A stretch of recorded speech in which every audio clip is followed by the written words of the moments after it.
आज के वीडियो में हम जानेंगे झारखंड के बोकारो फुसरो स्थित हथिया पाथर की रहस्यमयी कहानी।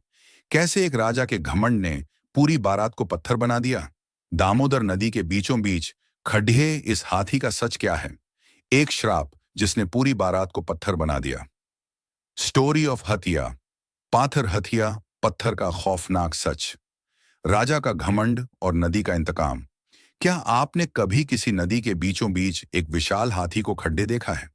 एक ऐसा हाथी जो सदियों से हिल नहीं सका, एक ऐसी बारात जो अपनी मंजिल तक कभी नहीं पहुंच पाई, और एक ऐसा राजा जिसका घमंड उसकी पूरी सल्तनत के विनाश का कारण बन गया। दोस्तों, आज हम आपको ले चलेंगे झारखंड के दामोदर नदी के तट पर, जहां मौजूद है हथिया पत्थर। यह सिर्फ एक पत्थर नहीं, बल्कि एक जीती जागती कहानी है, विश्वास की, धोखे की और कुदरत के कहर की। तो चलिए जानते हैं इस रहस्यमयी जगह का पूरा सच। कहानी बहुत पुरानी है। उस समय यहाँ के राजा एक बद्दे ही प्रतापी शासक हुआ करते थे। एक दिन राजा अपने बेटे की शादी करके नई नवेली दुल्हन और पूरी बारात के साथ अपने राज्य वापस लौट रहे थे। बारात में हाथी, घोड़े और हजारों लोग शामिल थे। खुशियों का माहौल था, ढोल नगाड़े बज रहे थे। लेकिन जब यह बारात दामोदर नदी, जिसे उस समय देवंद भी कहा जाता था, के किनारे पहुंची, तो नदी उफान पर थी। बाढ़ का पानी इतना तेज था कि किसी की भी हिम्मत नहीं हुई कि वो नदी पार कर सके। बारात वहीं रुक गई। शाम ढल रही थी और राजा को अपने राज्य लौटना था। परेशान होकर राजा ने मां दामोदर नदी से प्रार्थना की। राजा ने वचन दिया, हे मां, अगर तुम रास्ता दे दोगी और पानी कम कर दोगी, तो मैं इस नदी पार करते ही तुम्हारी पूजा करूंगा और चढ़ावे में एक बलि, भैंसा या बकरा चढ़ाऊंगा। कहते हैं कि राजा की पुकार सुन ली गई। देखते ही देखते नदी का पानी कम होने लगा। नदी ने बारात को जाने का रास्ता दे दिया। राजा, दुल्हन की डोली और पूरी बारात खुशी खुशी नदी पार करने लगे। लेकिन जैसे ही बारात नदी के दूसरे किनारे पर सुरक्षित पहुंची, राजा का मन बदल गया।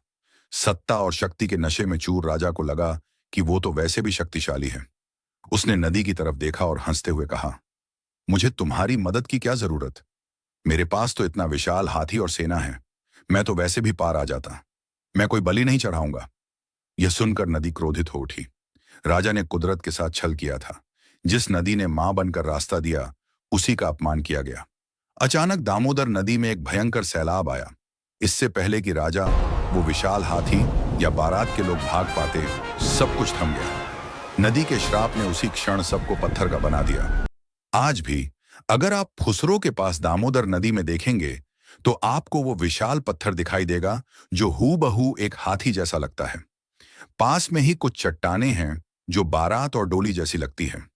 इसे ही आज दुनिया हथिया कहते हैं, पत्थर के नाम से जानती है। दोस्तों, आज यह जगह एक आस्था का केंद्र बन गई है। हर साल मकर संक्रांति 14 जनवरी के दिन यहाँ एक भव्य मेला लगता है। लोग दूर दूर से यहाँ आते हैं, दामोदर नदी में डुबकी लगाते हैं और उसी हथिया पत्थर की पूजा करते हैं। यह कहानी हमें सिखाती है कि इंसान चाहे कितना भी शक्तिशाली क्यों ना हो जाए, उसे कभी घमंड नहीं करना चाहिए और न ही कुदरत, नेचर के साथ खिलवाड़ करना चाहिए। वादा खिलाफी का अंजाम सदियों तक पत्थर बनकर चुकाना पड्डीडीडीएश सकता है। तो दोस्तों, ये थी हथिया पत्थर की रहस्यमयी इतिहास। दोस्तों, क्या आप कभी हथिया पत्थर गए हैं? तो दोस्तों, कैसी लगी आपको ये हथिया पत्थर का रहस्यमयी कहानी? हमें कमेंट बॉक्स में जरूर बताएं। अगर ये वीडियो आपको पसंद आया हो तो लाइक करें और झारखंड की ऐसी ही अनसुनी कहानियों के लिए हमारे चैनल को सब्सक्राइब करें।